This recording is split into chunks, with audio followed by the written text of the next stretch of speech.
This is the topic that we wanted to actually talk about. It's content houses. You've all seen it in the news.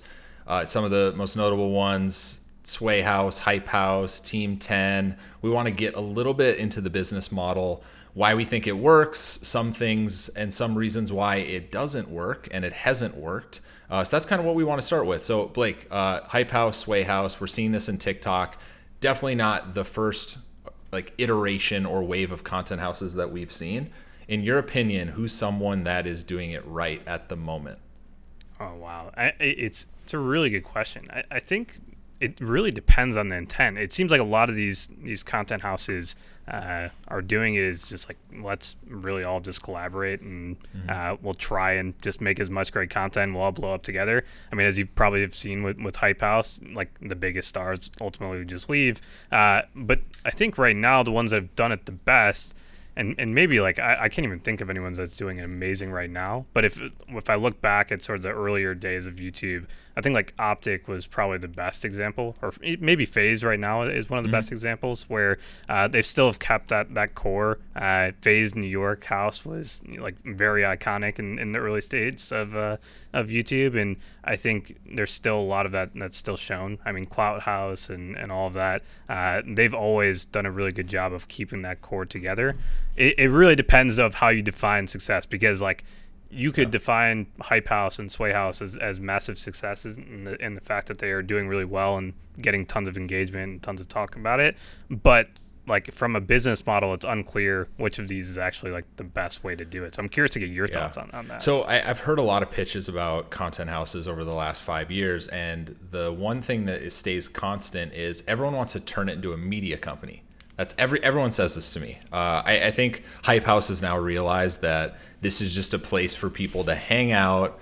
They tried to do the business thing, didn't go as well as they had hoped, but everyone, and this was starting with Team 10, even actually going back to Team Crafted, who if people listening don't know who Team Crafted is, it was like the early stage Minecraft YouTubers. Sky does Minecraft. Wow. I think Universe, Jerome, like all the OG guys, right? And they lived in a house. It was like the first iteration of a content house. They ended up obviously breaking up and going their separate ways like most content houses do. But this is kind of the constant, is like, how do you turn a content house into a media company that actually has revenue? That's not just a place to hang out. That's not just a merch company. I think that's the thing that I've found interesting, is trying to watch some of these houses pivot into that. FaZe probably is the best content house or content team, and for me, like kind of I like to judge these of if FaZe or if Optic back in the day or whoever today has the power to find someone that is not well known, that is maybe streaming, playing video games, bring them into the house and instantly make them a star.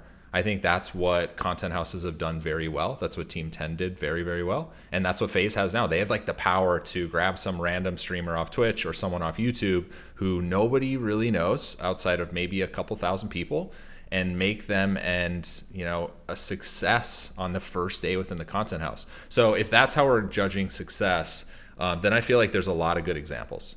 Yeah, I think the interesting thing to explore here is there's sort of the centralized and then like the decentralized version of these content houses, where you have some that really accrue all to one major brand, and that seems to be the focus, and you actually don't let the other creators create their own personal channels and let them thrive. Like even Nelk in some ways, like Kyle and Jesse are really having all the value accrue to Nelk as a brand rather than their own personal channels. And Dude Perfect's probably the best example of this. I know they're not a content house, but they're definitely like a collab group, and I think they've all basically opted towards, let's build all or have all the value accrue to one specific channel or one specific brand, which is obviously very different than a Hype House, where it's just like, at the end of the day, if you're someone within Hype House, you're going to be focusing on getting yourself most popular first and foremost, and then like Hype House will exist on the side of just being a collective, and maybe they'll sell merch one day, but that's just a very different dynamic than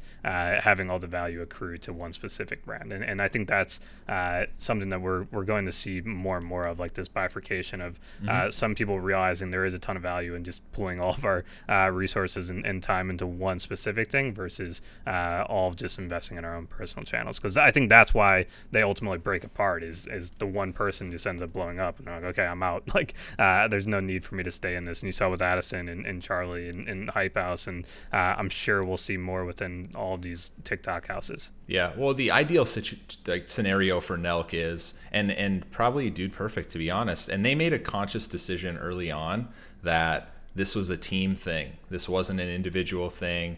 Dude Perfect was about the group. It wasn't about the individuals within the group. And I feel like Nelk has that same camaraderie. And so for Nelk, like, I think for a successful content house or content group like Nelk, you want to be able to interchange people over the course of multiple years, right? That's what makes a successful content team or a content group like Nelk is, eventually when some of these guys are like, you know what, I just don't want to do this anymore, you just kind of recycle people in, right? Like, so you keep the brand going. I think over the next decade, it's going to be interesting to see like who stays around. Is there a world where Dude Perfect is still here a decade from now, or when Tyler and Cody and Kobe decide to step away and no longer want to do it, does the brand die?